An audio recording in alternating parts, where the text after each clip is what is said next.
하나님 오늘 우리에게 주시는 말씀은 신약 성경입니다. 누가복음 4장 22절부터 30절까지 말씀, 신약 성경 94면에 있고 앞에 영상으로도 말씀이 준비되어집니다. 하나님 말씀입니다. 그들이 다 그를 증언하고 그 입으로 나오는 바 은혜로운 말을 놀랍게 여겨 이르되 이 사람이 요셉의 아들이 아니냐.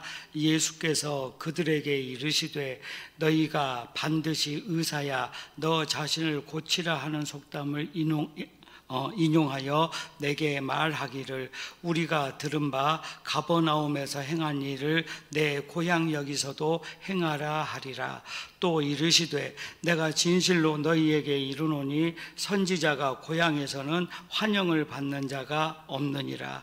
내가 참으로 너희에게 이르노니 엘리야 시대에 하늘이 3년 6개월간 닫히어 온 땅에 큰 흉년이 들었을 때에 이스라엘에 많은 과부가 있었을 때 엘리야가 그중 한 사람에게도 보내심을 받지 않고 오직 시돈 땅에 있는 사렙다의 한 과부에게 뿐이었으며 또 선지자 엘리사 때에 이스라엘에 많은 나병 환자가 있었을 때 그 중에 한 사람도 깨끗함을 얻지 못하고 오직 수리아 사람 나아만 뿐이었느니라. 회당에 있는 자들이 이것을 듣고 다 크게 화가 나서 일어나 동네 밖으로 쫓아내어 그 동네가 건설된 산 낭떠러지까지 끌고 가서 밀쳐 떨어뜨리고자 하되 예수께서 그들 가운데로 지나서 가시니라. 아멘. 오늘 말씀은 믿음의 사람은 누구입니까? 이런 제목으로 함께 하나님의 말씀 큰 은혜였기를 원합니다. 예수님이 이 땅에 오셔서 많은 일들을 하셨습니다. 그 중에 가장 큰 일이 하나님 나라의 복음을 전하는 일이셨습니다. 하나님의 말씀을, 하나님 나라를 많은 사람들에게 전하실 때에 어떤 사람은 예수님의 말씀에 아멘 하는 사람들도 있었고, 어떤 사람은 예수님의 말씀을 도대체 믿지 못하고 의심하는 사람도 있었다라는 것을 우리가 알게 되어집니다. 예수님은 예수님을 믿지 못하고 거절하는 사람들에게 죽음의 위협까지도 당하셨음을 우리가 알게 되어집니다. 예수님은 지금도 우리에게 말씀하십니다. 믿음의 사람이 어디에 있을까? 믿음의 사람과 함께 일하고 싶은 마음을 예수님이 가지고 계시지 않을까라고 우리가 생각해 볼 수 있다는 사실입니다. 예수님은 믿음 있는 사람을 부르십니다. 예수님은 지금 우리를 부르십니다. 우리가 믿음의 사람이 되어야 될 줄로 믿으시기를 원합니다. 세상에 많은 사람들이 있습니다. 어떤 사람들은 흑인도 있을 것이고 백인도 있고 또한 우리처럼 황인종도 있습니다. 사람들은 모습도 다르고 생각도 다르고 가치관도 다릅니다. 하지만 믿음은 하나여야 합니다. 여러분, 우리가 사람의 모습을 보고 믿는다고 하는 믿음은 올바른 믿음이라고 할 수 없을 것입니다. 사도 바울은 에베소서 4장 5절에서 주도 한 분이요 또 믿음도 하나요 세례도 하나요 라고 말합니다. 사랑하는 여러분, 우리는 살아계신 하나님을 믿습니다. 우리를 위하여 피 흘려 대신 죽으신 십자가의 예수 그리스도를 믿습니다. 우리를 위하여 3일 만에 부활하신 예수님을 믿습니다.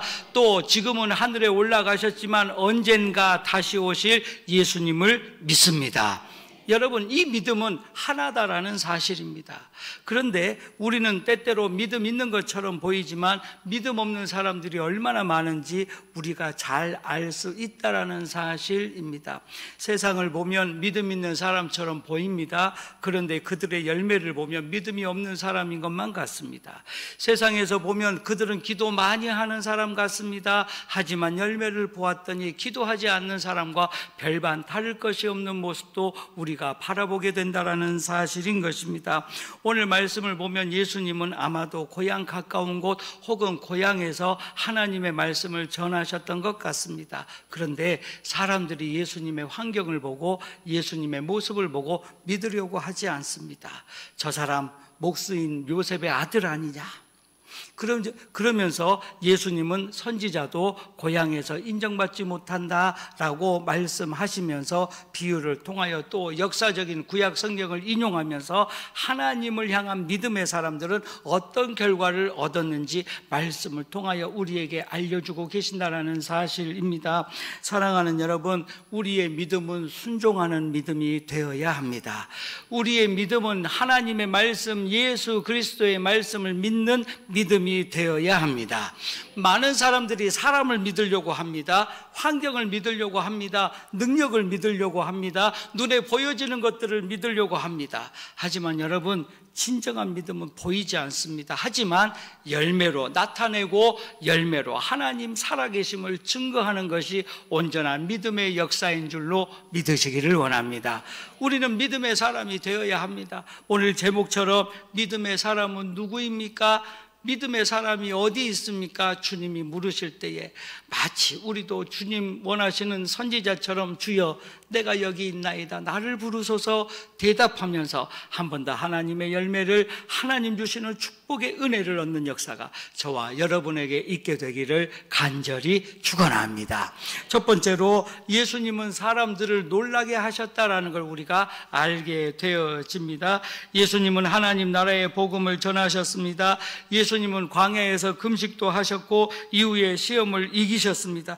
또한 예수님은 성령의 능력으로 갈릴리로 가셨는데 예수님에 관한 소문이 많이 퍼져갑니다. 또 예수님이 여러 회당에서 가르치셨는데 사람들로부터 칭찬도 받으시고 혹은 거부함도 받으셨음을 우리가 잘 알게 되어집니다. 오늘 성경 본문의 앞절에 보면 21절에 이런 구절이 나옵니다.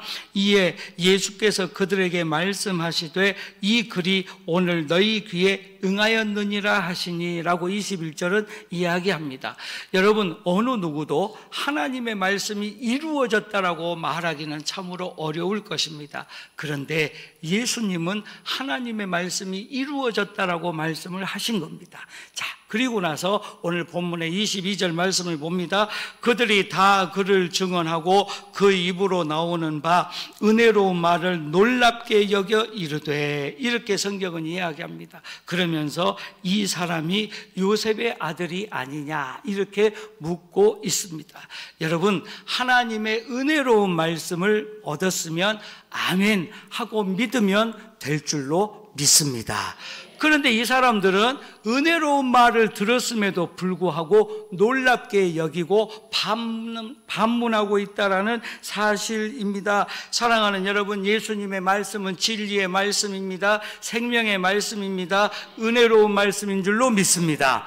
그래서 사람들이 놀랄 수 있습니다. 그런데 이들은 예수님의 말씀을 믿으려고 하지 않았다라고 하는 이야기입니다. 자, 그 다음 22절의 후반절을 제가 다시 한번 봅니다. 놀랍게 여겨 이르되 이 사람이 요셉의 아들이 아니냐. 여러분, 무슨 말이냐면요, 목수였던 요셉을 압니다. 그리고 예수님의 어린 시절도 압니다. 그러면서 이렇게 이야기합니다. 예수, 네 아버지는 목수였지, 네도 목수 기술 배웠을 거 아니야. 네가 무슨 공부를 했느냐, 무슨 은혜를 받았느냐, 무슨 능력이 있느냐. 에이, 안 믿어져. 지금 이런 말입니다. 여러분, 우리도 그런 경우가 있습니다. 우리는 사람의 눈으로 보고 눈에 보여지는 것들을 집중하는 경우가 있습니다. 똑같은 말을 하는데 어떤 사람은 양복을 입고 멋있게 생긴 사람이 하면 그럴듯하게 믿어보려고 생각을 합니다. 똑같은 말을 하는데 별로 예쁘게 생기지 않고 키도 별로 안 크고 그러면 그렇게 안 믿어지려고 합니다. 여러분, 우리가 그렇습니다. 때로 우리 모습은 어떠한가 돌아보아야 합니다. 여러분, 그런 인생을 살아온 적은 없으십니까? 멋있게 입고 깨끗하게 입고 좋은 옷 입고 하면 마치 그 사람이 좋은 사람인 것처럼 보이고, 그냥 보통 평범하게 입고 평범하게 생기면 그냥 평범하게 믿어보려고 하는 그런 생각은 없으십니까? 제가 군청이나 면사무소나 이렇게 공공기관을 가면 일부러 어쩔 때는 옷을 깨끗하게 양복을 입고 넥타이를 메고 가는 경우도 있고, 어쩔 때는 바쁘다 보면 그냥 평범하게 넥타이 못 메고 가는 경우가 있습니다. 그런데 제가 느끼는 거 그겁니다. 깨끗하게 옷을 입고 가면 웃으면서 상냥하게 말하는 그런 직원들도 있는데, 대충 입고 가면 대충 말하는 직원도 있더라, 그 말입니다. 그런 경험 안 해보셨습니까? 여러분, 저는 그런 경험 몇 번 해본 것 같습니다. 사람들은 이상하게 환경을 봅니다. 옷 입은 걸 봅니다. 생긴 것을 봅니다. 그래서 오늘 아침에도 제가 집에서 나올 때 거울을 한 4번 이상은 보고 왔습니다. 자, 우리 집사님들, 권사님들, 귀한 우리 장로님들한테 예쁘게 보이고 싶어서 자꾸 거울을 보고 머리도 빗어봅니다. 그런데요, 제가 해보니까요, 집에서 머리 빗고 나와도 바람 부니까 다 흐트러지대요. 그럽니다. 여러분, 그렇습니다. 그 당시 있던 사람들이 예수님의 말씀을 말씀 자체로 듣는 것이 아니라 환경을 보고 모양을 보고 집안을 보고 네 아버지 누구지? 라고 하면서 무시하는 마음을 가지고 있었다라는 걸 우리가 알게 되는 겁니다. 여러분, 우리 신앙은 어떻습니까? 우리도 그런 모습 있지 않습니까? 어떤 사람이 별로 그냥 그저 그렇게 보이면 그 사람하고는 안 친하고 싶습니다. 그런데 어떤 사람은 옷도 예쁘게 입고 생긴 것도 괜찮게 생겼고 깨끗하게 보이면 친해지고 싶은 게 사람의 본능인 것만 같습니다. 사랑하는 여러분, 우리가 그렇게 사는 것이 믿음의 사람인가 돌아보아야 된다는 사실입니다. 믿음의 사람은 환경을 보는 것이 아닙니다. 믿음의 사람은 그 사람의 영혼을 보고 속 사람을 보는 것이다라는 걸 우리가 배우게 되어지는 것입니다. 요한복음 1장 14절 말씀을 봅니다. 말씀이 육신이 되어 우리 가운데 거하심에 우리가 그의 영광을 보니 아버지의 독생자의 영광이요 은혜와 진리가 충만하더라. 성경은 이렇게 말합니다. 오늘 본문에서도 이런 구절이 나오죠. 22절에 은혜로운 말을 놀랍게 여겼다. 그리고 요한복음 1장 14절도 아버지의 독생자의 영광이요 은혜와 진리가 충만하더라. 같은 은혜인데 누구는 믿으려고 하고 누구는 믿지 않으려고 했다라는 사실입니다. 사랑하는 여러분, 우리는 믿음의 사람이 되어야 합니다. 환경을 보고 믿는 것이 아니라 살아계신 하나님을 믿어야 합니다. 사람을 보고 믿는 것이 아니라 말씀을 믿어야 합니다. 우리의 능력을 보고 믿는 것이 아니라 살아계신 예수 그리스도의 십자가 복음을 믿어야 된다는 사실인 것입니다. 우리는 때때로 눈에 보여지는 것들을 통하여 결정하려고 합니다. 여러분, 사람을 보고 믿는 것은 온전한 믿음이 아닙니다. 왜냐하면 그러한 믿음은 결국 진리가 아니기 때문에 어떠한 일을 만나거나 환경에 부딪히게 되어지며 결국 무너지는 경우가 있기 때문인 것입니다. 그러므로 우리는 요한복음 1장 4절 말씀처럼 그 안에 생명이 있었으니 이 생명은 사람들의 빛이라고 하는 말씀처럼 빛 대신 예수님, 생명이신 예수님의 말씀을 온전히 믿어야 된다라고 하는 사실인 것입니다. 사랑하는 여러분, 그 당시 예수님의 주변의 사람들은 예수님을 무시하면서 믿지 않으려고 했다라는 걸 우리가 알게 됩니다.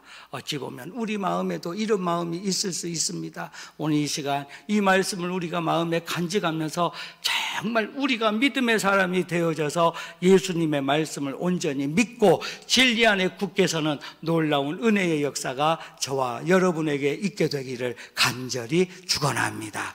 두 번째로 예수님을 통하여서 예수님은 속담을 사용하여서 대답하셨다라는 걸 성경을 통하여 알게 됩니다. 23절과 24절 말씀을 봅니다. 예수께서 그들에게 이르시되 너희가 반드시 의사야 너 자신을 고치라 하는 속담을 인용하여 내게 말하기를 우리가 들은 바 가버나움에서 행한 일을 내 고향 여기서도 행하라 하리라. 또 이르시되 내가 진실로 너희에게 이르노니 선지자가 고향에서는 환영을 받는 자가 없느니라. 이렇게 주님이 말씀을 하십니다. 유대인의 속담 가운데에서 이런 속담이 있습니다. 의사가 아플 수가 있습니다. 그런데 환자들이 이렇게 말을 한답니다. 의사 선생님, 당신 병이나 먼저 고치고 다음에 나를 고치세요. 이렇게 무시한다. 이런 의미로 속담이 있습니다. 여러분, 의사도 사람이니까 감기 걸릴 수 있겠죠. 그런데 하필이면 내과 의사가 감기 걸리니까 문제입니다. 그러죠? 내과 의사가 감기를 걸렸습니다. 그런데 환자가 와서 이렇게 얘기합니다. 선생님 감기나 고치고 나서 나를 고쳐주세요. 이렇게 말하는 환자가 있습니다. 그러면 그 환자는 잘못된 환자입니다. 의사가 아프면 옆에 있는 의사가 고쳐주겠죠. 의사의 사명은 환자를 진찰하고 약도 지어주고 고치는 게 사명입니다. 자기가 아픈 건 둘째입니다. 마찬가지로 그렇습니다. 예수 믿는 우리가 복을 받을 수도 있지만 예수 믿는 사람도 아플 수 있습니다. 하지만 우리의 사명은 사랑하는 것이고 복음을 전하는 것이 우리의 사명인 줄로 믿으시기를 원합니다. 우리가 문제 만날 수 있습니다. 하지만 우리 사명은 복음을 전하는 것에 있습니다. 하나님을 알지 못하고 예수님을 믿지 않는 사람들은 우리를 무시하고 핍박할 수 있습니다. 네가 먼저 복을 받고 예수 복음을 전해라. 네가 먼저 치료받고 치료를 위하여 기도해라. 그런 말에 흔들리실 필요가 없습니다. 우리의 사명은 사명이고 하나님의 일은 하나님의 일입니다. 우리는 우리가 해야 될, 마땅히 해야 될 일을 해야 한다라는 사실인 것입니다. 예수님은 속담을 사용하여서 말씀하고 계십니다. 의사 자신의 병은 다른 의사가 고쳐주실 것입니다. 그렇습니다. 의사를 향해서 내 병을 먼저 고치라라고 하는 말은 앞뒤가 맞지 않는 말입니다. 고향 사람들은 예수님을 무시하면서 네가 먼저 이곳에서 기적을 행하라 이렇게 요구하고 있다라고 예수님이 말씀하고 계시는 것입니다. 사랑하는 여러분, 기적의 역사는 믿음에서부터 출발되어짐을 믿으시기를 원합니다. 정말 하나님이 살아계시다고 믿으십니까? 그 믿음이 확실해지는 순간부터 하나님 살아계시는 역사가 우리 교회를 통하여 믿음의 가족들을 통하여 시작되는 줄로 믿으시기를 원합니다. 여러분, 그렇다면 반대로 제가 말씀을 드립니다. 하나님 기적의 역사가 아직 나타나지 않았다고 하는 것은 하나님의 문제가 아니라 우리 믿음의 문제다라는 사실입니다. 사랑하는 여러분, 우리는 믿음의 사람이 되어야 합니다. 믿음의 사람이 누구입니까? 라고 주님이 물었을 때에 주님, 내가 믿음의 사람이 되었습니다. 나를 들어서 사용하여 주시옵소서 라고 고백할 수 있는 믿음이 저와 여러분에게 있게 되기를 간절히 축원합니다. 예수님은 이렇게 말씀하시면서 고향에서는 인정받는 선지자가 없다라고 24절에 분명히 말씀하십니다. 제가 다시 한번 24절을 읽습니다. 내가 진실로 너희에게 이르노니 선지자가 고향에서는 환영을 받는 자가 없느니라. 왜 환영을 받지 못할까요? 너무 어린 시절부터 환경을 알기 때문에 그렇습니다. 그 사람이 어떤 모습인지, 어떻게 성장했는지, 어떻게 말하고 살았는지 집안을 아니까 별로 존경하는 마음이 없다라고 하는 것을 우리가 배우게 되어지는 것입니다. 사랑하는 여러분, 우리도 그렇습니다. 어떤 사람을 전도하길 원하는데 그 사람이 예전에 교회 나오기 전에 어떤 모습이었다는 걸 알면 우리가 전도하는 걸 좀 꺼리는 경우가 있습니다. 그래서 제가 이런 경험도 있습니다.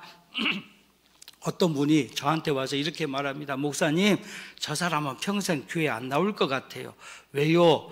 저 사람은 어릴 때 어떻게 컸고요, 세상 살면서 어떻게 살아왔고요, 싸움도 잘하고요, 욕도 잘하고요, 안 좋은 소리만 되게 많이 합니다.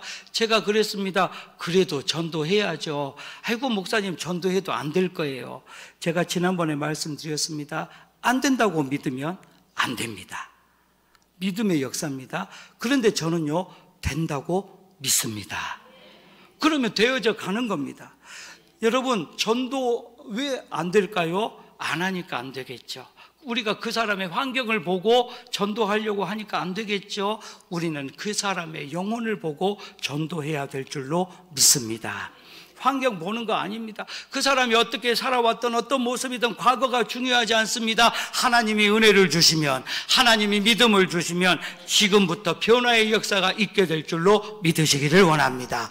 예수님은 이렇듯 믿음을 요구하셨습니다. 그리고 세 번째로 믿음의 결과가 무엇인가를 우리에게 25절부터 27절에 말씀해 주고 계심을 알게 되어집니다. 25절부터 제가 봅니다. 내가 참으로 너희에게 이르노니 엘리야 시대에 하늘이 3년 6개월간 닫혀 온 땅에 큰 흉년이 들었을 때에 이스라엘에 많은 과부가 있었으되 엘리야가 그중 한 사람에게도 보내심을 받지 않고 오직 시돈 땅에 있는 사렙다의 한 과부에게 뿐이었으며, 또 선지자 엘리사 때에 이스라엘에 많은 나병 환자가 있었으되 그 중에 한 사람도 깨끗함을 얻지 못하고 오직 수리아 사람 나만 뿐이었느니라. 할렐루야. 예수님은 구약의 역사를 통하여서 믿음의 결과를 말씀해 주고 계십니다. 엘리야 시대에 3년 6개월 동안 비가 오지 않았습니다. 여러분, 지난주에 제가 뉴스를 보니까 강원도에 비가 꽤 오랫동안 안 와서 아주 힘들다라고 하는 걸 제가 뉴스에서 봤습니다. 여러분, 몇 달만 비가 안 와도 이렇게 힘이 드는데 3년 6개월 동안 비가 안 왔으면 얼마나 사람이 힘이 들까요? 아마 환경이 어려웠을 겁니다. 물론 농사도 흉년이 되었을 겁니다. 환경이 어려우면 사람이 예민해지고요, 넉넉하지 않고요, 마음부터 얽매여지고 힘들다라고 하는 마음으로 그 사람의 인생 자체가 어려워질 수밖에 없을 겁니다.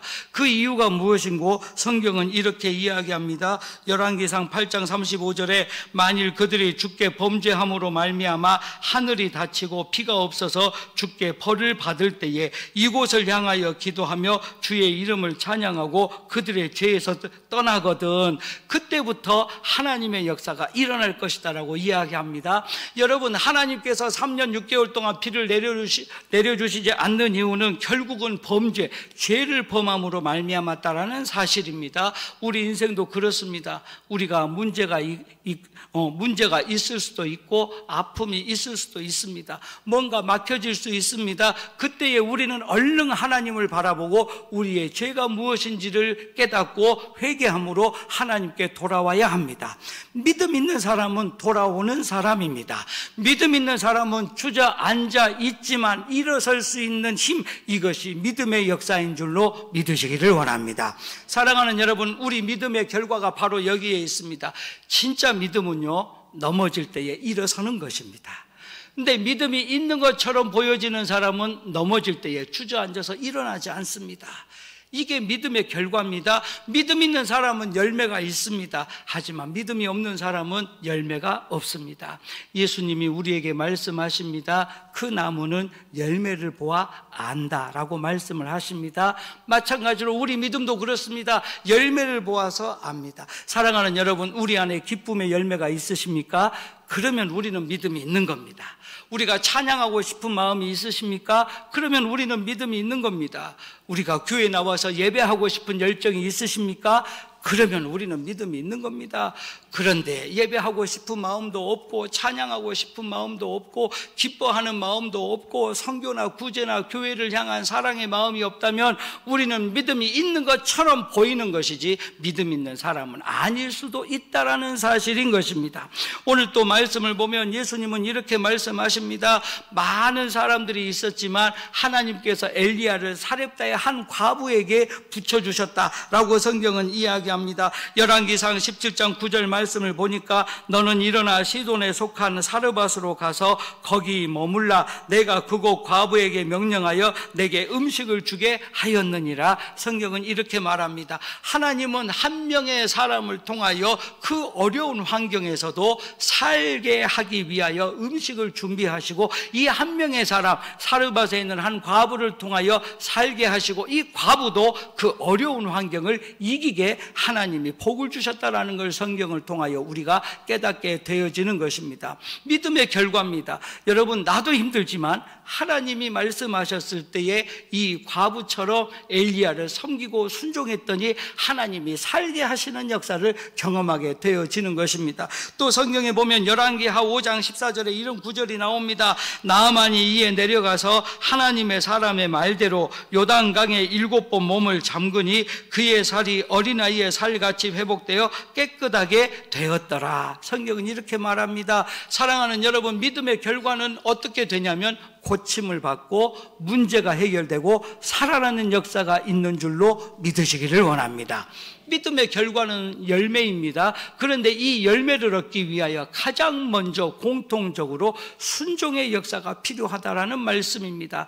나아만은 이방인이었습니다. 수리아 사람이었습니다. 그런데 몸에 몹쓸병, 사람이 고칠 수 없는 나병이 걸렸다라고 성경은 이야기합니다. 이 병은 사람의 힘으로 고칠 수가 없는 병입니다. 그런데 엘리사에게 와서 간청합니다. 선지자여, 내 병을 고쳐주세요 라고 부탁을 합니다. 엘리사가 어떻게 얘기하냐면 요단강물에 가서 7번 몸을 잠그십시오. 그 말만 하고 들어가 버립니다. 성경에 보니까요, 나만 장군이 기분이 안 좋았던 것 같습니다. 나를 위해서 손을 들고 기도해 주든지 아니면 뭔 치료약을 주든지 뭔가 다른 행동을 할 줄 알았는데 말만 하고 들어간 겁니다. 화가 났습니다. 기분이 안 좋았습니다. 그런데 결국은 순종합니다. 열왕기하 말씀처럼 5장 말씀처럼 나아만은 요단강에 들어가서 7번을 들어갔다가 나옵니다. 6번째까지도 아마 기적의 역사가 일어나지 않았을 것만 같습니다. 7번 들어갈 때까지도 별 소용이 없었을 것 같습니다. 그런데 7번째 들어갔다가 나왔더니 오늘 성경 말씀 보니까 살이 어린아이의 살처럼 깨끗하게 고침받았다라고 성경은 기록합니다. 저는 이러한 역사가 말씀대로 이루어진 줄로 믿습니다. 사랑하는 여러분, 그렇습니다. 진짜 믿음은요, 순종입니다. 순종했더니 열매를 거두고, 순종했더니 고침받고, 순종했더니 응답을 얻고, 순종했더니 해결된 줄로 믿으시기를 원합니다. 예수님은 이처럼 믿음의 사람을 찾고 있으면서 순종이 필요하다라고 우리에게 말씀해 주고 있는 것입니다. 말씀을 마치려고 합니다. 사랑하는 여러분, 예수님은 말씀을 들어도 순종하지 않는 사람도 말씀해 주셨고, 또한 순종하는 한 사람도 비교하시면서 우리에게 선택하라고 말씀하고 계시는 것만 같습니다. 사무엘상 12장 15절 말씀을 봅니다.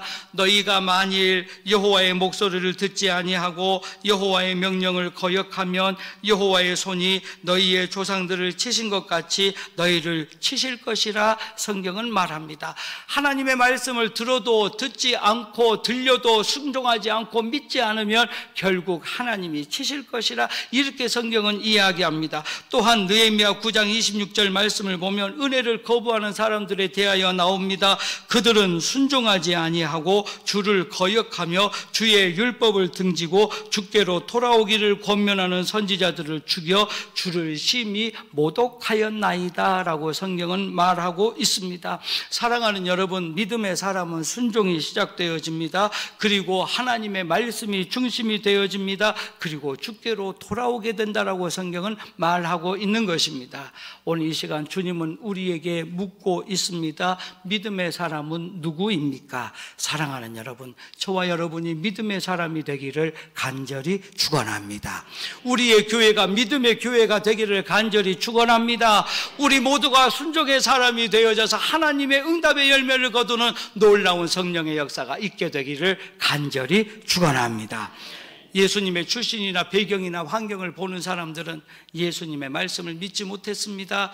우리의 모습이 어떠한가 돌아보면서 우리는 예수님을 하나님의 아들로 말씀 자체로 믿고 순종하면서 이번 한 주간 또 한 번 믿음의 사람이 우리임을 깨닫고 한 번 더 주님 부르심에 순종하며 주님 말씀을 믿고 한 걸음씩 나아가는, 그리하여 세상에서 복음을 전하고 영혼을 사랑하는 주님 주신 사명 감당 잘하는 믿음의 가족, 저와 여러분 우리가 되시기를 간절히 축원합니다. 기도합니다. 하나님 감사합니다. 주님이 우리에게 믿음의 사람이 누구인가 물으실 때에 내가 여기 있나이다 대답할 수 있는 귀한 은혜와 믿음 있게 하여 주시옵소서.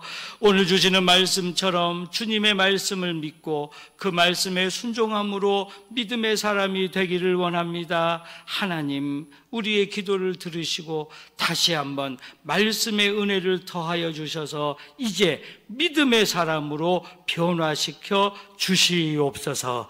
지금은 우리를 구원하시는 예수 그리스도의 은혜와 아버지 되시는 하나님의 사랑하심과 성령님 감동, 감화, 교통하심이 믿음의 사람이 되기를 원하며 순종의 사람이 되기를 원하며 열매 맺는 사람이 되기 원하는 귀한 믿음의 가족들 머리 위에, 가정과 자녀와 일터 위에, 주의 몸된 교회와 나라와 민족 위에 이제로부터 영원토록 함께 하시기를 축원하옵나이다. 아멘.